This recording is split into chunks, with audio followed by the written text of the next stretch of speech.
somewhat back to where we were at the beginning, with the idea that it's the production of these images which come out of the unconscious and which may appear straightforward at first, but which in fact are charged with possibilities and dimensions that you don't sense or realize until you're committed to it. You're brought in through it somehow. Yeah. The most powerful thing that I've brought back from psychedelic experience has been... Well, don't you think most shamans, this is what they're doing, is they're bringing back a sense of psychic empowerment and of psychic healing, that their hands, their spells, their songs can cure.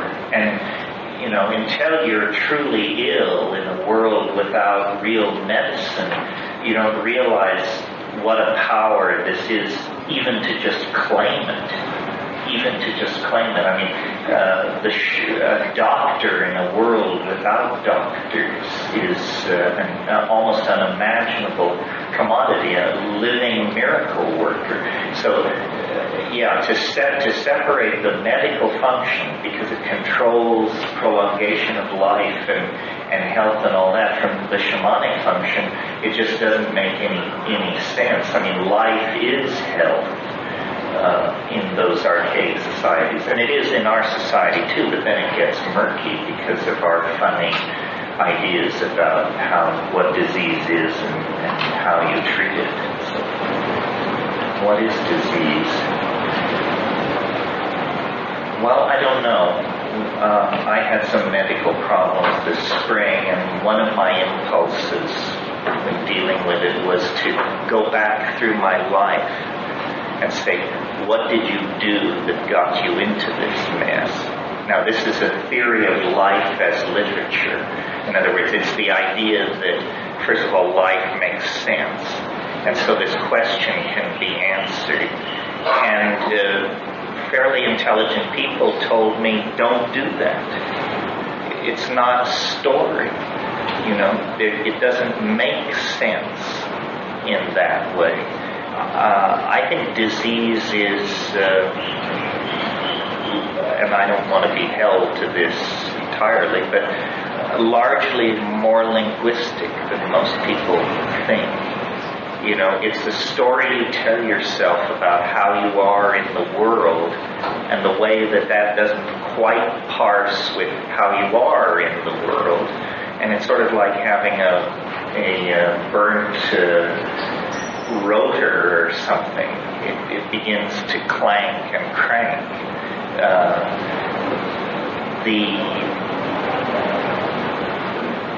A lot of people have talked about this. I think there's even a name for this field of thought, but I have no idea what it is. But the idea that most disease is a problem of language, a problem of self-description or self-perception or communication to other people. So again, psychedelics, to the degree that they promote opening and therapeutic truth-telling, hold down disease. You know, it's extraordinary how healthy shamanically attended populations are. Serious mental disease is largely unknown. And many of these cultures are in the tropics, where God knows, you know, if you cut your thumb, you're septic within 24 hours, but these people seem to be able to sustain it. When you think about the genital bloodlettings the Mayan royalty indulged in tropical rainforest at high temperatures, why anybody lived to tell the tale with a medical practice like that is a miracle. So they must have lived inside an extraordinary set of assumptions. I remember when I was traveling around the Amazon, actually it was in Indonesia, but it happened in the Amazon too. You come to these villages, and the people would come out of the village to meet you, and they would bring you corned beer, a gourd of corned beer, and then the whole village would surround you to watch you drink this thing. Well, if you knew anything about what was going on, you knew that the old women of the village had sat up the night before chewing the corn beer and spitting it out into this bowl so it would ferment. And so you were literally getting the complete challenge that the entire village had to offer you. And all you could do was just lift it up, thank everybody, think of your stomach for a moment, say, here it comes. And I never got sick from that. I mean, I got sick from other things, but that, from a medical point of view, that was just like, do that. So the story you tell yourself is largely the story you're living. The other thing is, nothing is unannounced. This is a psychedelic truth, I think, of some power, and it relates to disease and it relates to shamanism. Nothing is unannounced. If you're paying attention, stuff comes down the pike. First the little wave, then the medium-sized wave, and then the tsunami. But you have to be really not paying attention to be fully astonished by something unexpected. In fact, it's a disgrace to be totally astonished, because it means you must not have been paying attention to what was going on. Yeah. So were you astonished when I am... Oh, was I astonished? Well, I was astonished that I had a brain tumor. That blew my mind. But I knew something weird was going on. I had known for months something peculiar was happening. Just before I had my most serious problem, I said to Christy and to my son Finn, I said, the dreams I've been having for the past month have been so peculiar that I think maybe I should see a neurologist. It's possible I have a brain tumor. I wasn't serious, but in fact I had diagnosed, what a Harvard medical education gets you. I got on the natch by just paying attention. What it is that's coming at you, you can't always say, but that something is coming at you is usually pretty clear. Yeah. Did you document any of those dreams that you were having then? No. I mean, I don't want to say too much about them, but here's what I'll say about them. The thing that let me know that they were weird was I could not English. They lasted hours and hours every night, and I couldn't even tell myself what these dreams were about. They were not about stuff that aboutness can signify. And so the only thing familiar to me like that was DMT. Because in DMT you are presented with things about which you can say nothing. And so it was like that. And now I know what to look for, and I suppose I could teach other people what to look for, but rather than do that, I would just say to all of you, you should regard a CAT scan like brushing your teeth. Isn't that a cheerful thought?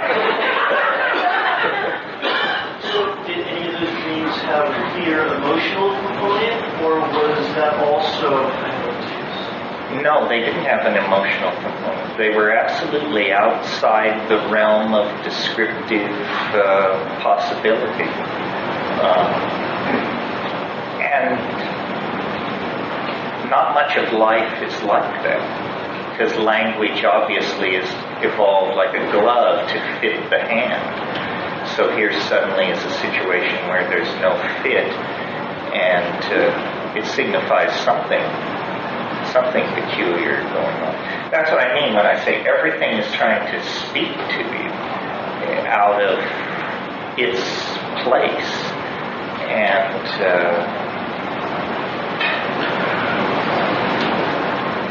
it's mighty, mighty strange. Yeah. The what? The healing power of art. The healing power of art. Well, this goes back to what we were saying about alchemy, the perfection of the image. And this has to do with this implicit Platonism that some of you have heard me talk about before. Plato's thing was about what he called the good, the true, and the beautiful.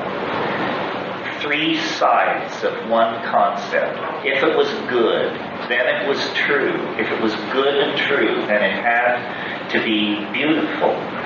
So the good, the true, and the beautiful, you can approach whichever way works for you. But if you have a perfect work of art, or a work of art that strives toward perfection, then it will have these qualities, and it can heal. It can heal. Now, there are simple theories of the good, the true, and the beautiful. In my opinion, a simple theory would be a theory of symmetry. And so without dinging anybody, or trying to make a value judging here, but just to illustrate it. So, for instance, temple or mandalic art, Mahayanist medicine, Tanka art, it depends on an appeal to mathematical symmetry, the simplest kind of aesthetic. But on the other hand, if you have something by the brothers Van Eyck, you don't have to rely on simple symmetry to see that this is a work of art that can draw toward healing. And these images of the Mother Goddess as Madonna and so forth and so on, these are very powerful constructs out of the unconscious, and they heal. Sequential art, narrative art, it's perhaps more dubious because it's under the agenda of a certain theory of time and narrative that's probably local. So, I'm not sure Virginia Woolf should be preferred over Van Eyck, but I'm sure I could get a fight from several people over that. Yeah.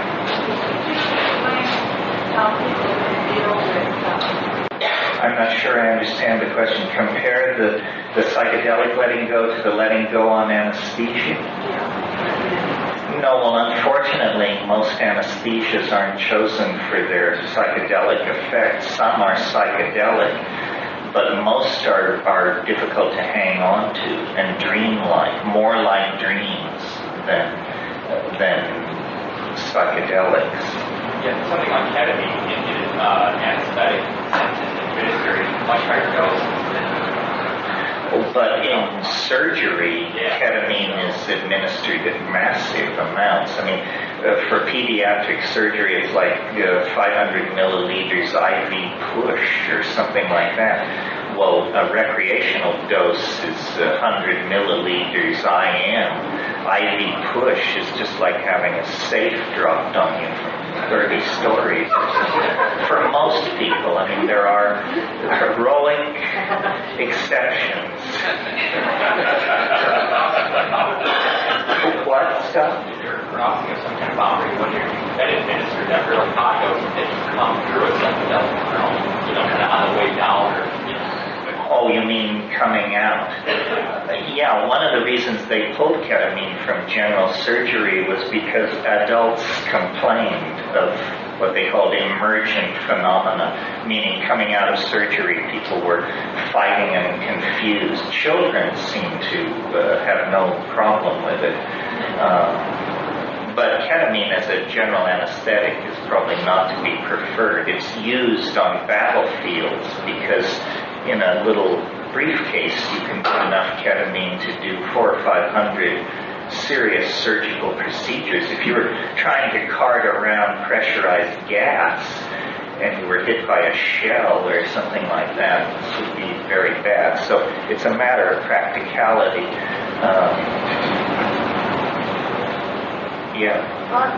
Thinking back to 1996 when the time wave took that significant drop, and you were mentioning something about cloning as being a possible kind of option of what the future might bring. What are your thoughts on that now? And in relationship to genetics or things like that? Well, I'm sure cloning will be done. It's kind of slow against the background of what's now being contemplated. Like what I think has probably got a future that few people recognize is imitating genetic algorithms in computer code and creating environments of code where there are selective operating pressures that essentially evolve software the way animals evolved. Because, if you think fruit flies can iterate generations in a hurry, imagine how fast you can iterate on a machine and create pseudogenetic algorithms for code. That would seem to me to be a real frontier. There's also protein-based processes. Protein-based process, which goes the other way and uses actual molecular machinery to do the computation. In an 8-ounce glass of DNA, you have more computational potential than in all the computers in North America.